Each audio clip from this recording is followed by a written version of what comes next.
Assalamu alaikum. My name is Dr. Hamda Saqib and we'll be discussing lecture number 8 of Biochemistry and Genetics 2. आज का lecture बहुत interesting होगा और इसमें बहुत से ऐसे की पॉइंट्स होंगे जिनके बारे में मैं आपको बताऊंगी जो कि एग्ज़ाम पॉइंट ऑफ व्यू से बहुत इंपॉर्टेंट है। End of course I will include the summary notes जिनमें से आपको आइडिया होगा कि केमिकल रिएक्शंस को बनाना कैसे होता है और उनको ईज़िली आप एग्ज़ाम में किस तरह अटैम्प्ट कर सकते हो। जो मैंने असाइनमेंट्स देखी हैं उनमें बहुत से स्टूडेंट्स ने बहुत अपने लिए चीज़ों को डिफ़िकल्ट बनाया है, जिसके अंदर उन्होंने पूरे पूरे कार्बन एटम्स बनाए हैं, एसिटाइल कोए के पूरे पूरे एसिटेट यूनिट के कार्बन एटम्स बनाए हैं, मेलानाइल यूनिट के कार्बन एटम्स बनाए हैं। वो ये सब करने की ज़रूरत नहीं थी बिकॉज एग्ज़ाम में इतना टाइम नहीं होता कि आप कार्बन एटम्स बनाओ पूरे के पूरे।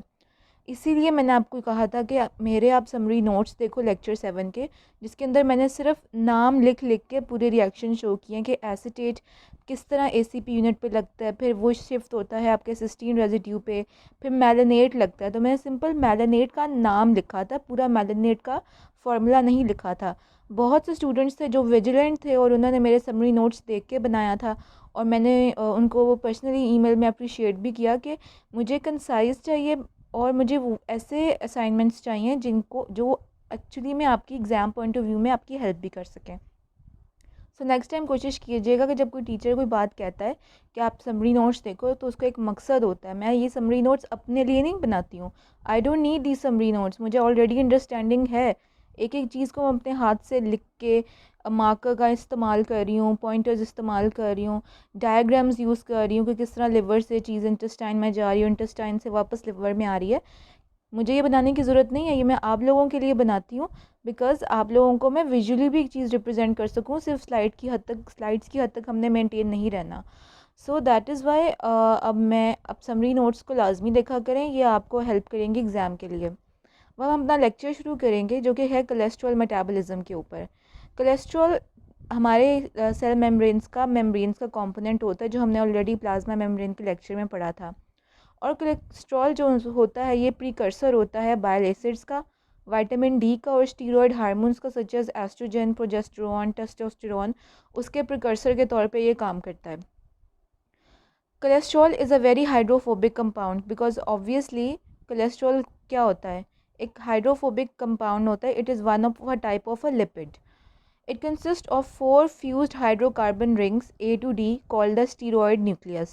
It has an 8-carbon branched hydrocarbon chain attached to the carbon 17 of the D ring. तो यहाँ पे आपका इंपॉर्टेंट शॉर्ट क्वेश्चन आता है, draw the structure of cholesterol. तो आपने ये जो स्ट्रक्चर आपको लेफ्ट साइड के ऊपर नज़र आ रहा है ये आपने ड्रॉ करना है, जिसमें आपको एक स्टीरॉयड रिंग नज़र आ रही है ABCD, जिसके अंदर आपको 4 फ्यूज्ड रिंग्स नज़र आ रही हैं ABCD। ए बी और सी आपको हेक्सागोनल हैं जिनके 6 साइड्स हैं और जो डी है वो एक पेंटागोन है जिसके 5 साइड्स हैं। इसमें आप ये देखें कि ए जो यूनिट है या ए जो रिंग है उसके कार्बन 3 के ऊपर OH लगा हुआ है और जो हमारे पास डी रिंग है जो कि एक पेंटागोन है उस डी के कार्बन 17 के ऊपर आपका हाइड्रोकार्बन टेल लगा हुआ है। बस यहाँ की हद तक आपने इसको याद रखना है और अगर कभी एग्ज़ाम पॉइंट ऑफ व्यू में आए तो आपको ज़रूरी नहीं है कि आप ये 1 2 3 4 लेबलिंग करना शुरू कर दो कार्बन नंबर्स की। No need to do that. Just draw the hexagonal rings ABC, the pentagon ring D in the same configuration as shown in the diagram. OH group mention करें कहाँ पे और D के ऊपर जो कार्बन टेल है और उसको ड्रॉ कर दें।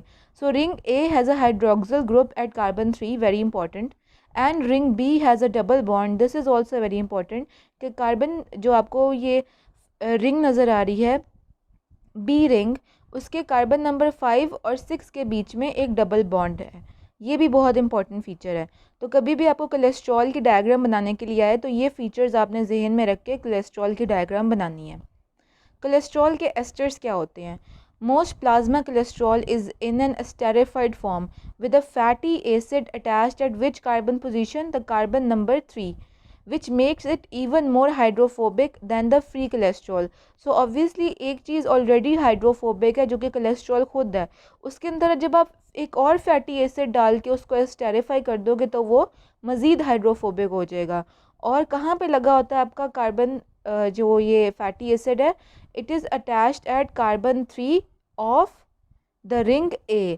तो आपको लेफ़्ट साइड के ऊपर नज़र आ रहा है आपका कोलेस्ट्रॉल का पूरा डायग्राम बनी हुई है, और उसके जो आपको ग्रुप जो आपका फ्यूज्ड रिंग के अंदर जो रिंग ए है उसके कार्बन 3 जहाँ पे आपका OH ग्रुप लगा हुआ था वहाँ पे आपका लग जाता है फैटी एसिड। तो ये फ़र्क देख लें कि सादा जो कोलेस्ट्रॉल होता है उसके carbon 3 of the a ring वहाँ पे OH होता है, और जो कोलेस्ट्रॉल एस्टर होता है उसका जो ए रिंग होता है उसके थर्ड कार्बन के ऊपर OH के बजाय आपका फैटी एसिड लग जाता है और उसकी एस्टेरिफिकेशन हो जाती है। Central role of liver in cholesterol balance. Sources क्या होते हैं हेपेटिक कोलेस्ट्रॉल के? ऑब्वियसली एक तो जो आप खाते हो, सो डाइटरी कोलेस्ट्रॉल होता है फ्रॉम द काइलोमाइक्रॉन रेमिनेंट्स। यहाँ से आपके पास आता है कि जब आपने काइलोमाइक्रॉन्स जब आपके स्मॉल इंटेस्टाइन ने बनाए, और आपको ऑब्वियसली ये भी बात पता है कि जब हमने काइलोमाइक्रॉन का मेटाबॉलिज्म पढ़ा था तो उसमें ट्राइसाइक्लिसराइड्स का लेवल सबसे ज़्यादा होता है। जब काइलोमाइक्रॉन स्मॉल इंटेस्टाइन से निकलता है तो वह एक्स्ट्रा हेपेटिक टिश्यू में जाता है। उस काइलोमाइक्रॉन में से जब सारा का सारा ट्राइसाइक्लिसराइड यूज़ हो जाता है तो उसमें सिंपल सिर्फ कोलेस्ट्रॉल रह जाता है। सो वो काइलोमाइक्रॉन जिसमें सिर्फ कोलेस्ट्रॉल रह जाता है तो वो काइलोमाइक्रॉन रेमिनेंट होता है, और वो काइलोमाइक्रॉन रेमिनेंट फिर लिवर एब्जॉर्ब कर लेता है। तो ये इस तरह डाइटरी कोलेस्ट्रॉल आपके लिवर तक पहुंचता है। Secondary cholesterol from extra hepatic tissues. So reverse cholesterol transport via HDL। तो ऑब्वियसली आपको HDL का पता है कि हाई डेंसिटी लाइपोप्रोटीन सर्कुलेशन में आपके बनता है, और एक्स्ट्रा हेपेटिक जो आपके टिश्यूज़ होते हैं लाइक एडिपोज टिश्यू या मसल, वहाँ से कोलेस्ट्रॉल लेके आपका लिवर को वापस पहुँचाता है। फ्रॉम द काइलोमाइक्रॉन रेमिनेंट्स भी वापस पहुंचा सकता है, और इंटरमीडिएट डेंसिटी लाइपोप्रोटीन्स के थ्रू भी वापस पहुंचा सकता है। तो अपना पिछला लेक्चर जो आपके लाइपोप्रोटीन्स पे था वो आपको यहाँ पे रिवाइज करना बहुत ज़रूरी है। एंड ऑब्वियसली कोलेस्ट्रॉल की डी नोवो सिंथेसिस भी हो सकती है कि आपकी बॉडी खुद भी कोलेस्ट्रॉल बना सकती है, तो वो हमने मेन चीज़ आज पढ़नी है। VLDL compare to LDL transport to extra hepatic tissues होता है। सो यहाँ पे हमारी बात हो रही है कि VLDL जो सा होता है वो LDL में कन्वर्ट होता है। सो जब VLDL LDL में कन्वर्ट होता है तो आप याद करें VLDL के मेटाबॉलिज्म में क्या होता था कि जब VLDL आपका लिवर बनाता है तो उसमें ट्राइसाइक्लिसराइड्स का लेवल सबसे ज़्यादा होता है। वो ट्राइसाइक्लिसराइड जब आपके एक्स्ट्रा हेपेटिक टिश्यूज़ यूज़ कर लेते हैं तो उसके अंदर VLDL में आहिस्ता आहिस्ता ट्राइसाइक्लिसराइड्स का लेवल कम होना शुरू हो जाता है, उसमें सिर्फ कोलेस्ट्रॉल बच जाता है, और जब कोलेस्ट्रॉल VLDL में बच जाता है तो फिर वो LDL बन जाता है। Then direct excretion into the bile. Gall stones are precipitates of cholesterol. हमें और ये बात पता है कि जो कोलेस्ट्रॉल होता है वो बाइल या बाइल सॉल्ट्स का प्रिकर्सर होता है। तो इसमें ये बात बताई गई है कि फेट क्या होता है हेपेटिक कोलेस्ट्रॉल का। तो एक ये भी फेट होता है हेपेटिक कोलेस्ट्रॉल का कि वो बाइल एसिड्स या बाइल सॉल्ट्स में कन्वर्ट हो जाए। एक कंडीशन होती है गॉल स्टोन्स जिसके अंदर जब आपके इनफ बाइल सॉल्ट्स नहीं बनते तो आपका कोलेस्ट्रॉल प्रेसिपिटेट करना शुरू कर देता है आपके गॉल ब्लैडर के अंदर, because they are the cholesterol is not being converted to bile acids, occurs when biles become supersaturated with cholesterol because there's a lot of cholesterol and there's not enough salts in the bile juice. ये हम अभी जब पढ़ेंगे इस lecture के and के ऊपर के कोलीलिथियासिस या गॉलस्टोन्स क्या चीज़ होती है तो हम उसमें इसकी डिटेल डिस्कस करेंगे। So just leave it right now. And then is the bile acid synthesis and excretion into the bile. Obviously ये भी एक फेट होता है आपके कोलेस्ट्रॉल का। Sources of liver cholesterol influx and routes by which cholesterol leaves the liver. तो liver में आपका किस तरह कोलेस्ट्रॉल आता है? तो ऑब्वियसली डाइट के through in the form of chylomicron remnants, या फिर cholesterol from the extra hepatic tissues with the help of HDL के HDL एक्स्ट्रा हेपेटिक टिश्यू से कोलेस्ट्रॉल आपका वापस लिवर तक पहुंचाए, या लिवर में नए सिरे से डिनोवो सिंथेसिस हो कोलेस्ट्रॉल की। और लिवर किस तरह आउटफ्लो करवाता है कोलेस्ट्रॉल का? इन द फॉर्म ऑफ VLDL जो कि LDL में कन्वर्ट हो जाता है, और वो LDL एक्स्ट्रा हेपेटिक टिश्यू को आपका कोलेस्ट्रॉल प्रोवाइड करता है, या फ्री कोलेस्ट्रॉल आपका बाइल में एक्सक्रीट हो जाएगा और जब वो ज़्यादा हो जाए तो फिर वो स्टोन्स बनते हैं, या फिर वो cholesterol in the form of bile acids या सॉल्ट्स रिलीज़ हो जाए। सो ये होता है outflow of cholesterol from the liver. De novo synthesis of cholesterol कहाँ कहाँ होता है? तो प्राइमरी साइट लिवर होती है जहाँ पे आपका नए सिरे से कोलेस्ट्रॉल बनता है। सेकेंडरी साइट्स होती हैं adrenal cortex, your ovaries and testis, क्योंकि यहाँ पे आपके स्टीरॉयड हार्मोन्स बनते हैं, oestrogen, testosterone and so on. Overall equation क्या होती है कोलेस्ट्रॉल सिंथेसिस की?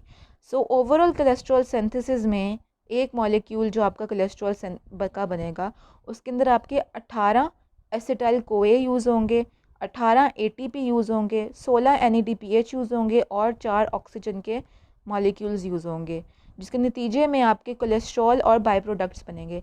अब हम इसका तरीका पढ़ेंगे कैसे बनता है, और ये बहुत इंपॉर्टेंट है एग्ज़ाम पॉइंट ऑफ व्यू से in form of viva and short question. So पहला काम क्या होना है आपके डिनोवो सिंथेसिस ऑफ कोलेस्ट्रॉल में? So the first step is the formation of HMG CoA। HMG CoA किस तरह बनता है? नीचे आपको एक रिएक्शन नज़र आ रहा है।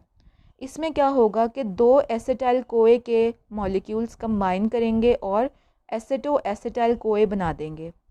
इस एसिटो एसिटाइल कोए के अंदर जब एक और एसिटाइल कोए ऐड हो जाएगा तो HMG कोए बन जाएगा। तो इसका मतलब है कि 3 एसिटाइल कोए एक HMG कोए बना रहे हैं। I repeat this reaction again. 2 acetyl CoA मतलब 2 मॉलिक्यूल्स एसिटाइल कोए के एसिटो एसिटाइल कोए बनाते हैं। इस एसिटो एसिटाइल कोए में जब एक और एसिटाइल कोए का मॉलिक्यूल ऐड हो जाएगा तो वो HMG कोए बना देगा। और इन रिएक्शंस के ऊपर ही इनके एंजाइम्स के नाम लिखे हैं कि 2 एसिटाइल कोए किस एंजाइम के थ्रू बनते हैं एसिटो एसिटाइल कोए में, through the enzyme known as thiolase. और एसिटो एसिटाइल कोए में जब एक और मॉलिक्यूल एसिटाइल कोए का ऐड होगा तो वो HMG कोए बनाएगा। So this reaction is mediated by the HMG CoA synthase, यानी कि वो एंजाइम जिसने सिंथेसिस करवानी HMG कोए के, उसका नाम है HMG CoA synthase. So it is easy to remember. Second is the conversion of HMG CoA to the activated isoprenoids. यहाँ पे मैंने मेंशन नहीं की ये बात, तो मैं आपको ये स्लाइड में ही बात बता रही हूँ कि isoprenoids are 5 carbon compounds which are derived from isopentenyl pyrophosphate. यहाँ तक इस बात को याद रखें। सो कन्वर्जन होगी HMG कोए की टू एक्टिवेटेड आइसोप्रीनॉइड्स में। अब यहाँ पे आप नीचे देखिए रिएक्शंस कंटिन्यू हो रहे हैं।